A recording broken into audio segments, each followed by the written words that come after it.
In the heart of the vast African savanna, where the sun beats down, and danger often lurks beneath tranquil surfaces, a story unfolded that would be whispered on the winds for generations. It was a day when the undisputed king of this domain found himself staring into the jaws of death. The mighty lion, majestic and powerful, had just finished a grueling hunt.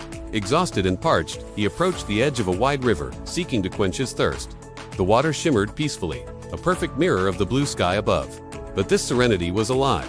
As the lion lowered his head to drink, the water exploded. In a flash of spray and fury, a colossal crocodile erupted from the depths, its jaws snapping shut with terrifying force around the lion's leg. A roar of pain and shock ripped through the air. The lion, the apex predator, was suddenly the prey. He thrashed and fought with all his might, his claws tearing at the crocodile's tough hide, his teeth snapping uselessly. But the reptile's grip was like iron. It was dragging him deeper, into a watery grave. For the first time in his reign, the king was utterly helpless, his strength failing him against the relentless pull of the ancient predator. Just as hope began to fade, a small figure emerged from the dense bushes nearby. It was a warthog, a creature usually known for its skittish nature.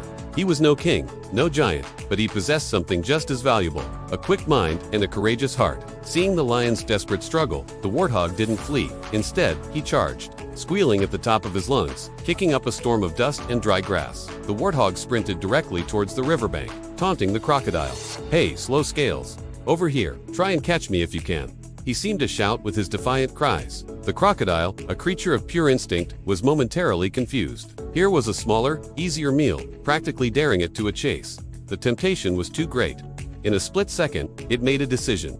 It released its grip on the struggling lion and lunged with incredible speed after the darting warthog. The chase was on. The warthog ran for his life, zigzagging and swerving with incredible agility. The crocodile snapped its jaws just inches behind his tail, but it was no match for the warthog's speed on land. With one final burst of energy, the little hero vanished into the thick undergrowth, leaving the frustrated crocodile behind. Defeated, the reptile turned back to the water, only to find that its original prize, the lion, was gone. Injured and humbled, but alive, the king had dragged himself away to safety, saved by the most unlikely of heroes. That day, the savannah learned a profound lesson. True bravery isn't measured by size or strength. Sometimes, the greatest courage comes in the smallest packages, and even a king can owe his life to the quick thinking of a humble warthog. Thanks for watching.